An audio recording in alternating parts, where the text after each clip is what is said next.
AITA for publicly exposing my manipulative sister's reckless behavior at her 21st birthday after she secretly recorded my vulnerable anxiety confession to humiliate me?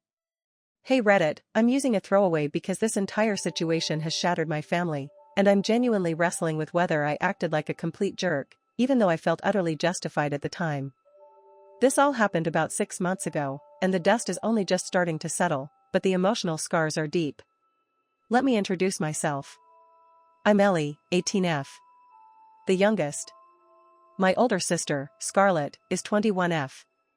From the day I was born, it felt like I was living in her shadow. Scarlett was always the perfect child, the straight-A student, the popular one, the one who effortlessly charmed adults.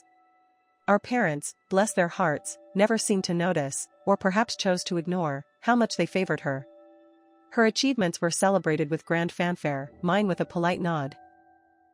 Her birthday parties were extravagant affairs, mine were usually a casual family dinner. It wasn't malicious, I don't think, but it was certainly a constant, aching reality. I'm talking about things like, for my 16th birthday, I got a nice dinner out with family and a new laptop for school. For Scarlett's 16th, she got a surprise party with 50-plus friends, a brand new car, and a trip to Cancun. When I got into my dream art program for college, a scholarship, mind you, my parents said, "That's nice, dear." When Scarlett got into a state university, they threw a huge celebration, bought her a new wardrobe, and talked about it for months. This pattern was just life. I learned to minimize my own achievements, to expect less, and to never rock the boat. Scarlett's 21st birthday was approaching. A milestone. And, true to form, my parents were planning an enormous bash. Everything had to be perfect for their golden girl. I was, as usual, feeling a quiet sense of dread mixed with the usual resentment. I'd grown used to these events being less about celebrating and more about being a backdrop to Scarlett's dazzling life. Then, something unexpected happened. A week before her party, Scarlett approached me.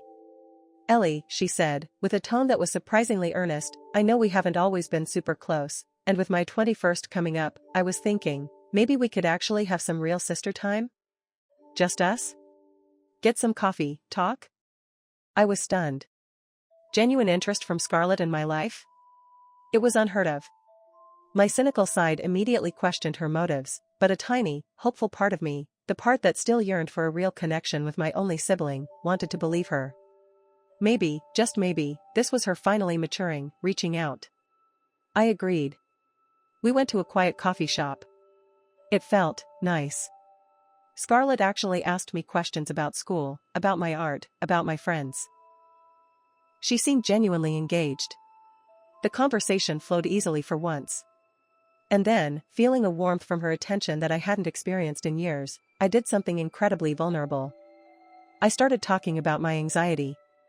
I've struggled with anxiety and panic attacks since I was around 15. It started subtly, then became debilitating. The crushing chest pains, the racing heart, the feeling of losing control, the sheer terror that would sometimes hit me out of nowhere.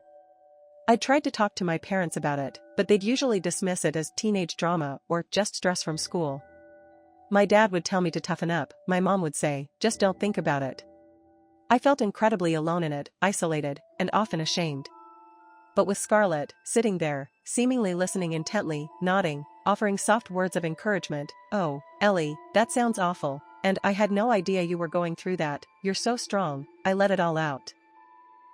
I talked about the panic attacks, the constant worry, the struggle to even leave the house sometimes, the deep fear that I was flawed, broken. I cried. I cried a lot. I shared things I had never told anyone, not even my closest friends, because of the shame. I felt a tremendous sense of relief, a loosening of a knot that had been tight in my chest for years. I truly believed, in that moment, that this was a turning point for our relationship. That she finally saw me. A couple of days before the party, I was in Scarlett's room, looking for my phone charger. I'd left it there the night before. I was rummaging through her desk drawer when I saw it, a small, sleek voice recorder. It looked just like the one our dad used for his work meetings. Curiosity piqued, I picked it up. And then I saw the blinking light. It was on. And a file was open. It was titled, "Ellie, Anxiety Confession." My blood ran cold. My hands started to shake. I pressed play. And there it was. My voice. Trembling, tearful, revealing my deepest fears, my rawest vulnerabilities, exactly as I had spoken them to Scarlett at the coffee shop. I clicked through the files. There wasn't just one. There were several short clips, all edited. Edited to emphasize my crying, to loop moments where my voice cracked, to highlight my most pathetic, broken-sounding confessions. She had cut out her supportive words, her sympathetic nods. It was just me, at my absolute weakest. My stomach dropped. The hopeful warmth I'd felt from our conversation evaporated, replaced by a searing hot shame and a crushing sense of betrayal. She hadn't been genuinely listening. She hadn't cared. She had recorded me. She had planned this. She had set me up.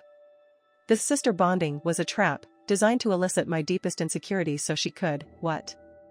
I kept clicking, and then I saw the other files. A folder named Party Fun. My heart hammered. I opened it. And that's when the true horror set in. It wasn't just my voice memo. This folder was filled with hundreds of photos and videos. Not innocent party snaps. These were compromising. Videos of Scarlett chugging entire bottles of cheap vodka, then stumbling around incoherent. Photos of her at what looked like rave parties, surrounded by people holding strange pipes and white powders. Texts and screenshots of her lying to my parents about where she was, who she was with. Photos of her doing incredibly stupid, dangerous things, climbing on rooftops, driving recklessly. Photos with guys that were clearly not her serious boyfriend, Mark, who my parents adored. Dates that lined up exactly with times she'd told our parents she was studying at a friend's house or volunteering. My mind reeled. This wasn't just my sister being a normal college kid having fun. This was reckless, dangerous behavior. This was outright deceit on a grand scale.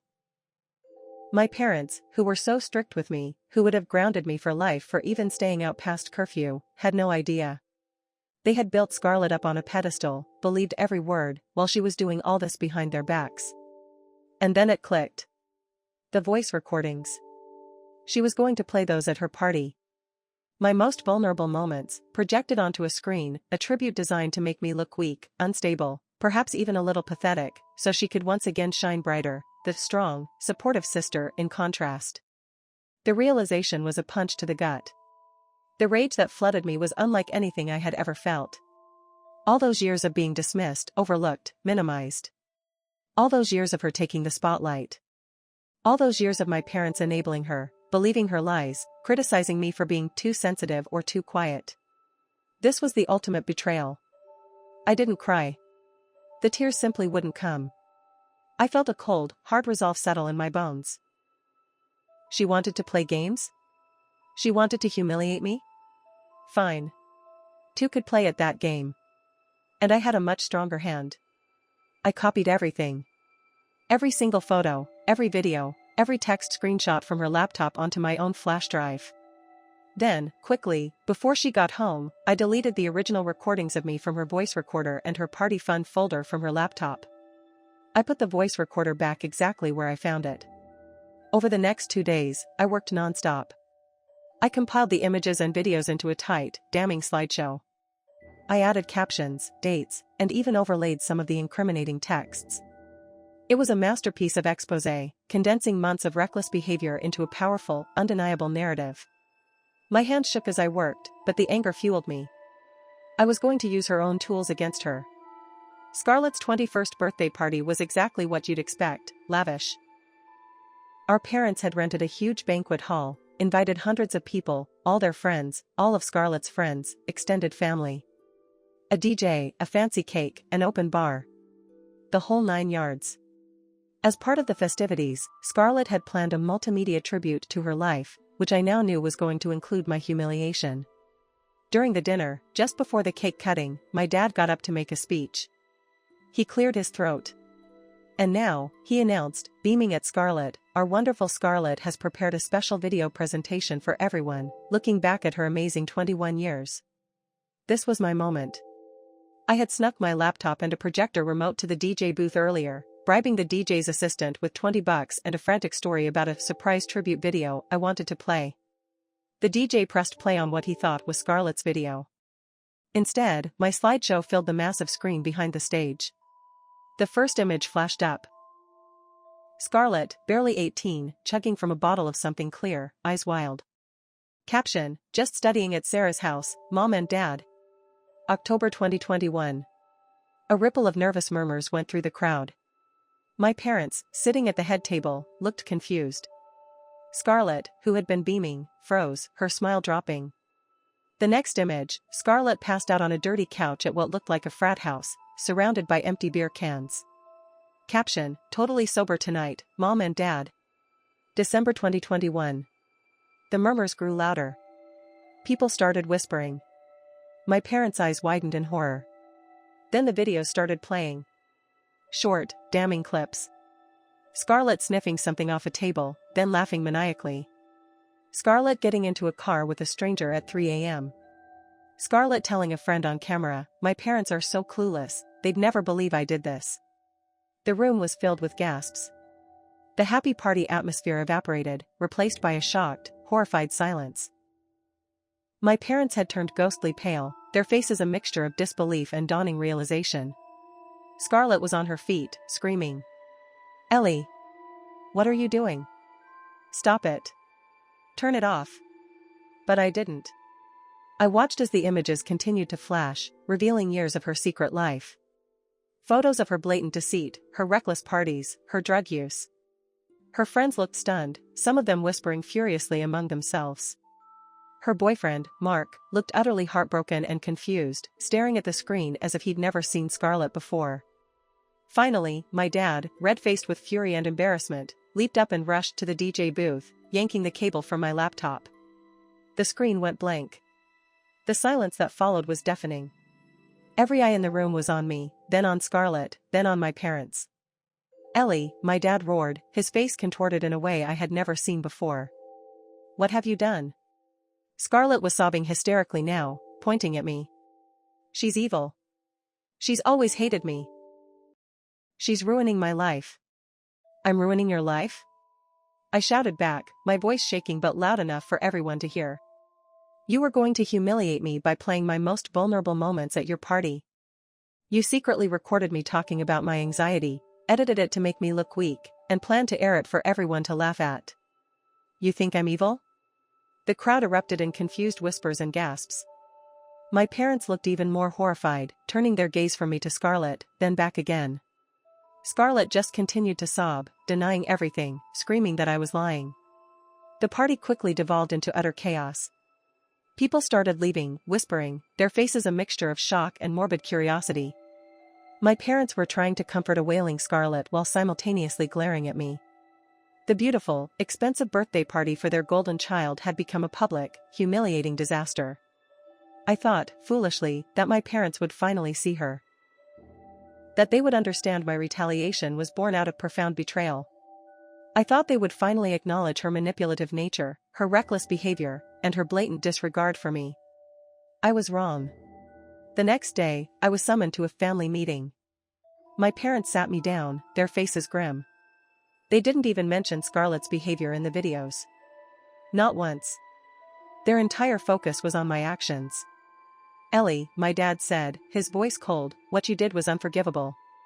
You humiliated your sister. You shamed this family.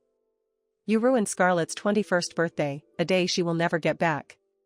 She was going to humiliate me." I pleaded, my voice cracking. "She secretly recorded me. She showed no respect for my privacy, my trust, my pain. And you saw what she's been doing for years. The drugs, the lying." My mom scoffed. "Teenagers do stupid things, Ellie. You don't air it out for everyone to see. And recording a conversation? Maybe she just wanted to remember what you said so she could help you. You're making a mountain out of a molehill, and you've destroyed our reputation." They refused to acknowledge any fault on Scarlett's part. They accused me of jealousy, of trying to sabotage Scarlett out of spite. They said I had damaged the family's good name. Then came the ultimatum. "We can't have this kind of toxicity in our home, Ellie," my dad said, his voice firm. "You need to move out. You have 2 weeks." I was stunned. Kicked out? For exposing the truth about her? For defending myself against her calculated cruelty? It felt like the ultimate betrayal from my parents. All those years of favoritism, of gaslighting my feelings, had led to this. I was 18, just graduated high school, with college applications pending, and they were throwing me out. Those 2 weeks were a blur of panic and desperation. I had nowhere to go. No savings. My close friend, Jessica, and her incredibly kind parents offered me a temporary place to stay, which was a lifeline. But suddenly, my entire future felt precarious.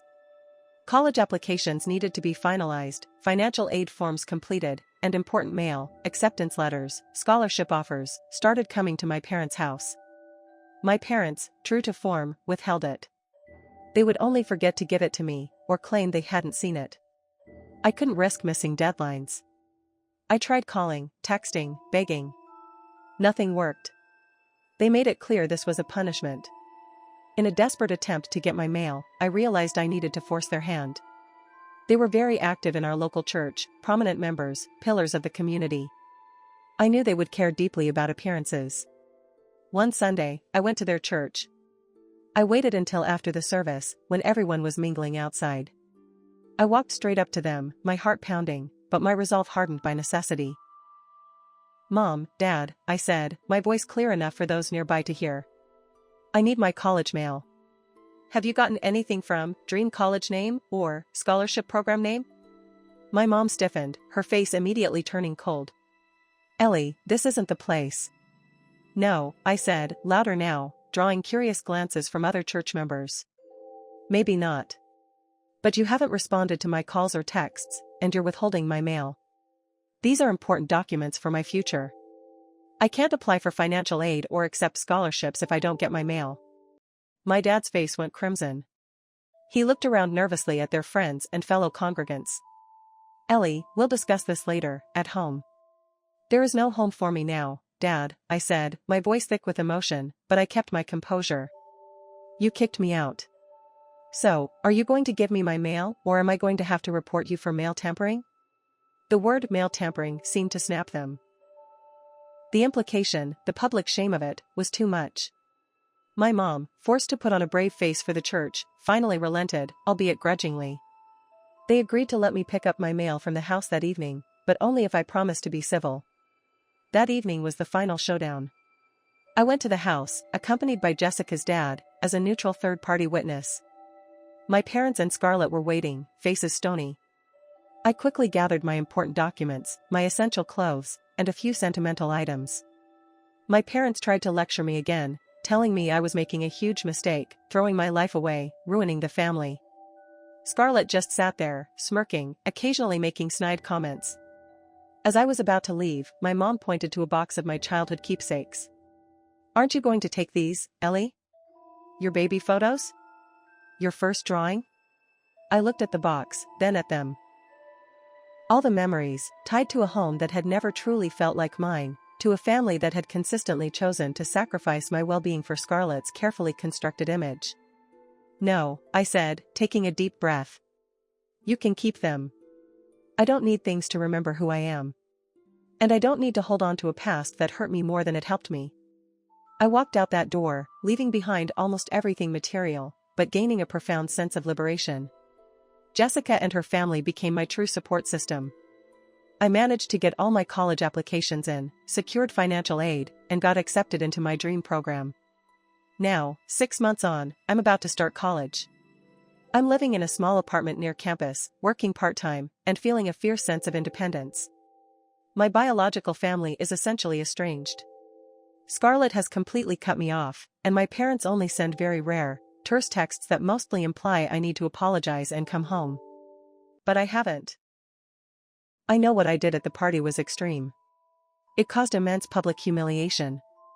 It shattered their carefully constructed facade. But I felt like I had no other choice. I was pushed to my absolute breaking point by years of neglect, constant comparison, emotional invalidation, and finally, a profound, calculated betrayal.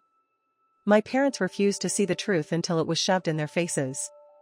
So, Reddit, after everything, the years of favoritism, the secret recording, the planned public humiliation, and then being kicked out, was I the asshole for exposing Scarlett's hidden life in such a public, devastating way? Was my retaliation disproportionate? AITA?